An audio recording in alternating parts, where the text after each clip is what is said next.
World War II was won by an unlikely alliance, Britain, the United States, and the Soviet Union standing together against Nazi Germany. But behind the great victories, there were massive egos, deep rivalries, and moments when that alliance almost cracked.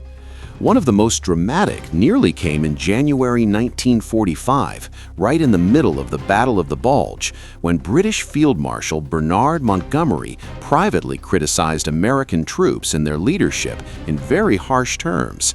Some accounts even say he described parts of the American effort as useless. So, what did Winston Churchill, the British Prime Minister, say and do when he found out?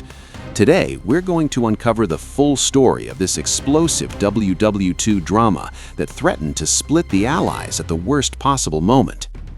Let's start with the man at the center of the controversy, Bernard Law Montgomery, better known as Monty.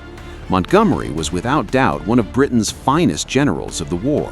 In 1942, at El Alamein in North Africa, he smashed Erwin Rommel's famous Afrika Korps and turned the tide in the Desert War.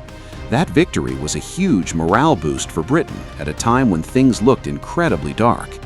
Monty was methodical, careful with his men's lives, and he demanded absolute discipline. His soldiers loved him for it. But Montgomery had a massive flaw. He was extraordinarily arrogant and often completely lacking in tact, especially when dealing with his American allies. Winston Churchill himself once famously said of Montgomery, "In defeat, unbeatable. In victory, unbearable."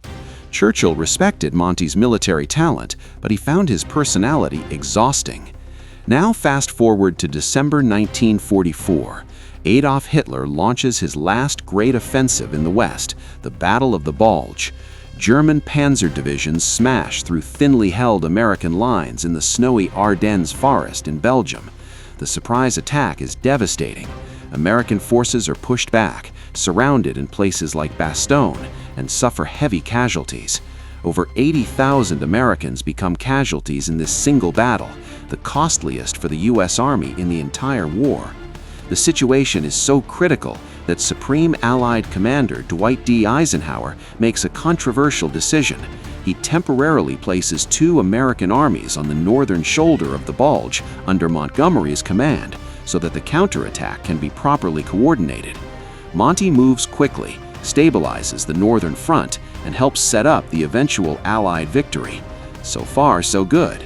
But then, on January 7, 1945, Montgomery holds a press conference for war correspondents.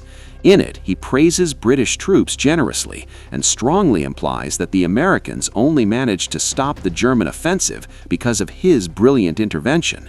He criticizes the initial American dispositions and suggests that the planning before the battle had been inadequate. To American ears, especially to generals like Omar Bradley and George Patton, it sounds like Monty is claiming almost all the credit for saving the day. The American High Command is furious. Newspapers back in the States pick up the story and run headlines that make it look like a British general is belittling American sacrifice. Eisenhower is bombarded with angry messages from U.S. generals and even receives pressure from Washington. But the press conference was only the public part of the problem. Behind the scenes, Montgomery had been far more blunt in private communications with British superiors and in meetings. He repeatedly criticized American tactical methods as too hasty, too aggressive without proper preparation, and said that some American commanders lacked experience. In memos and telegrams, he expressed frustration at what he saw as wasteful American attacks and poor staff work.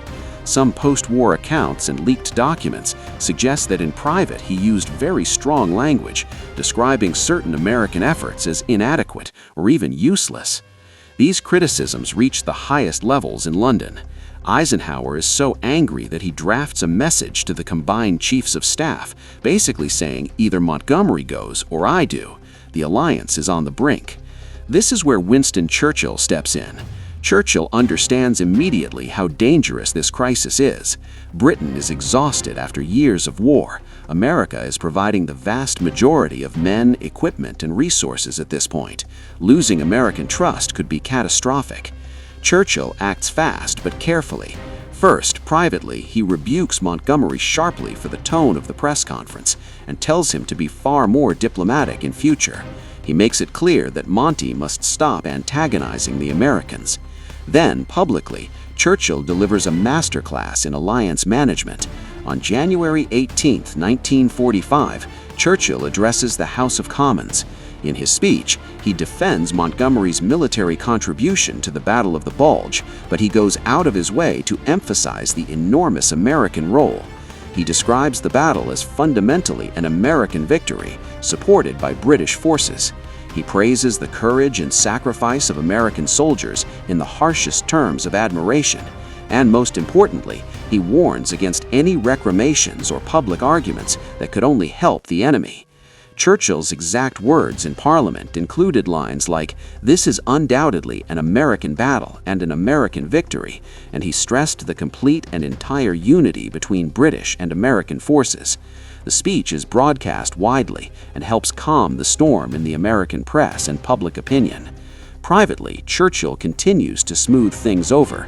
He writes personal letters to Eisenhower, assuring him of Britain's full support and appreciation. The crisis slowly fades. Montgomery is kept in command, Eisenhower stays on, and the Allies go on to cross the Rhine and defeat Germany just a few months later. This episode reveals so much about the human side of the war. Montgomery was tactically brilliant, but socially clumsy on an epic scale. His criticisms of American methods weren't entirely wrong. The U.S. Army was still learning large-scale European warfare in 1944, but the way he expressed them was disastrous. Churchill, with his political genius and deep understanding of the importance of the Anglo-American partnership, managed to hold everything together. In the end, the alliance survived not just because of battlefield victories, but because leaders like Churchill knew how to manage pride, ego, and national sensitivities in the middle of total war. So, what do you think? Was Montgomery unfairly arrogant, or did he have a point about American command issues? Should Churchill have been tougher on him? Drop your thoughts in the comments below. I read them all.